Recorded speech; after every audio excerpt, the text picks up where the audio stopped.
Jake, what is question number 1? Question number 1 has to do with dessert, and it comes from someone who loves dessert.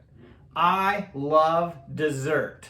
So how do I go about resisting it every night?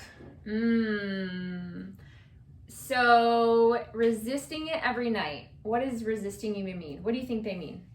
If I could get underneath what they mean and offer my theory about what's going on here, is it someone who is seeing, we'll say chocolate chip cookies, because that's my dessert that I love. Okay. Seeing chocolate chip cookies and thinking, wow, those look good. I would really like to have some, but maybe for some reason, eating protocol, whatever, I'm not going to, I don't want to.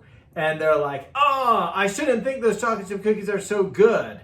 Chocolate chip cookies are bad, and they need to get out of here, and I need to push this urge away, this desire, this craving. It's bad that it's here. So there's like a judgment about thinking that chocolate chip cookies are good. Okay. And it needs to get out of here so that I can continue on my plan. So how do they stop resisting? Is that what we're helping them with? Yes, exactly. Well, no. The question was, how do I resist it every night? But yes, I think your answer indicates a knowledge that maybe not resisting it is a better idea. Yes. The first thing is that we don't want to resist the craving. Especially not every night for the rest of your life. That does not sound very fun. No. And just fast forward into the future for all of you, that's how we end up binge eating. And it's not because you're out of control, and it's not because you have an eating problem. It's because anytime we resist, it's not sustainable, and we end up overdoing it. Psychologists call it emotional amplification. Nice. When you tell the emotion, in this case, which is an urge, if you tell it, be quiet, it screams louder. Yeah. Yeah, so instead of saying be quiet to the, oh my gosh, chocolate chip cookies sound so good, we want to acknowledge that they are good. They are good. That is the message today. Chocolate chip cookies are good. Especially with walnuts. Sick. Why would you even say that on our YouTube channel? I didn't say the P word. Pecans. Okay, so chocolate chip cookies without walnuts or pecans are good. So acknowledging that they're good, and then also deciding in advance when you are going to have them. So instead of saying I can't have them, I shouldn't have them, that craving needs to go away, you can acknowledge the desire, and you can also decide on what you want to replace it. And the reason that I went that route is because there was a time in my life where I decided that red wine or alcohol was not going to be a part of my life. And I wanted to say, okay, well, after 30 days or after 6 months, then I'll reintroduce it. It's not necessary in order for the craving to go away, in order for you to stop resisting. In my understanding, it's mostly about how you're going to speak about it in your mind. You know, your lower brain is like, chocolate chip cookies, these are so good, eat them. And your upper brain is going to be like, I totally agree. Chocolate chip cookies are good. They would be delicious to eat right now, but we're doing this. Mm-hmm. And it's okay to want them. It's okay to like them. It's okay for them to be there. And that shift requires some pre-work, in my opinion. You're going to have to be clear on why you're going this direction. And it's got to be something besides chocolate chip cookies are bad, because no one believes that. Mm-hmm. And so, yeah, you're going to have done some foundational work. But if we're talking about just in that moment, the difference between allowing and resisting is allowing is just sort of agreeing. Like, yeah, I bet it would be delicious, but we're doing this and these are the reasons why. And it just feels more empowered. It feels like you're taking this on sort of like, I weighed all of the opinions and I decided in the direction that we're going, rather than, oh no, I'm a victim. The cookies have to be gone. Get those away from me. They gotta, like that's just not I don't know. Doesn't seem like a very long-term solution. Yeah.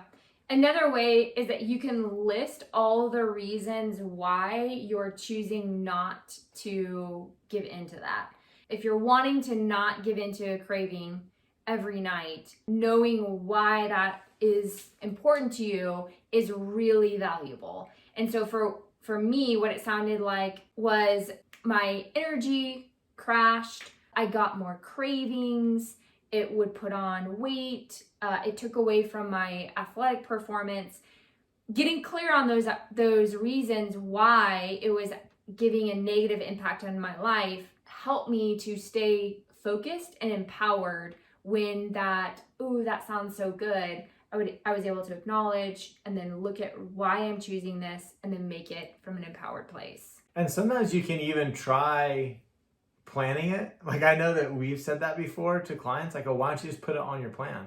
And like, well, I don't want it on my plan.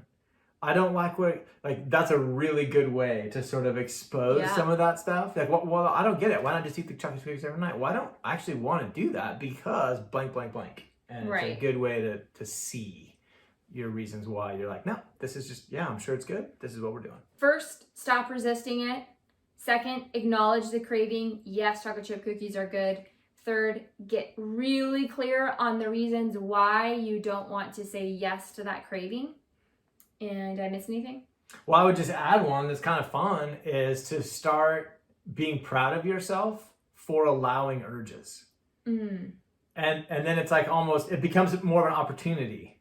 You know, I wouldn't go as far as like competitive. I'm not trying to compete with the cookies, but anytime I say, nah, I'm going this direction, I already decided this is what I'm doing tonight. Maybe Friday or something, I'll do that. I'm going to go this way. You feel a little bit of swagger. You're like, yeah, look at me. I'm an urge allower. You know, and it kind of feels good. And that way, when the urge presents, it's not negative. It's like an opportunity. Yeah, I like that.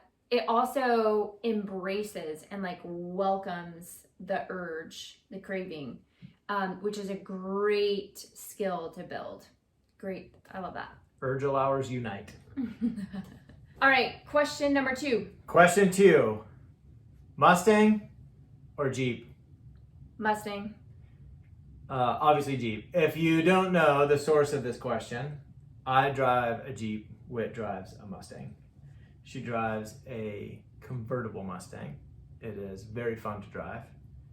And she got to drive a Shelby Mustang a little bit ago at a racetrack in Las Vegas.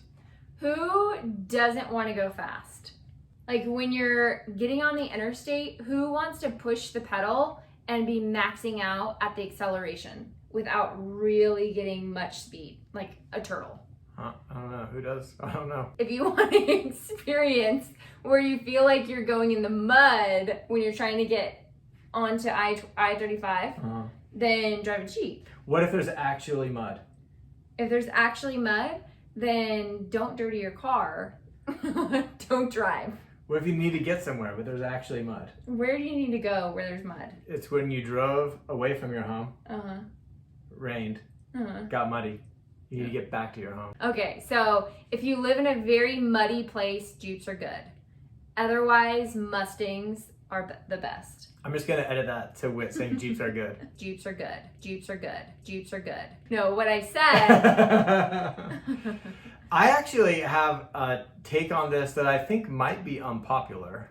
I have a story in my mind that I think Mustangs are really cool. And I think that a lot of sports cars are really cool. And I find them very feminine. And so for me, I don't like to drive them so much because it feels like I'm driving a woman's car. And I try not to judge people in general, but I have to admit that dudes that drive the sports cars, I'm like, oh, that's a little feminine. And I don't mean that in like some sort of negative way or whatever about them, but I have to admit that thought does cross my mind when I see that. I'll let Shelby know that. Okay. I'm sure he'll agree with you. I'm sure. No, we like both cars, and I think it's a fun, I wouldn't even say rivalry. Not really. No. So that's the behind the curtain of conversation of topics that we definitely have different opinions about. I think you look really good in a Mustang, by the way. I agree. I think you look really good in a Jeep. Thanks. Yeah. I think that I have a more Jeepy personality. I think Whit has a more Mustang personality. I have a very fast car personality, so Lamborghini, Ferrari, Shelby Mustang. So there you have it. The best car is a Jeep. Mustang. Hey, thanks for watching this episode of Ask Steadfast. Whit and I are super excited to use this avenue to sort of spread our message. And so it would mean a ton to us if you'd subscribe to this channel. Additionally, if you have any questions you'd like to see addressed in future episodes, whether serious or funny, we'd love to see those in the comments. So leave that in the comment below, and we'll see you in the next one.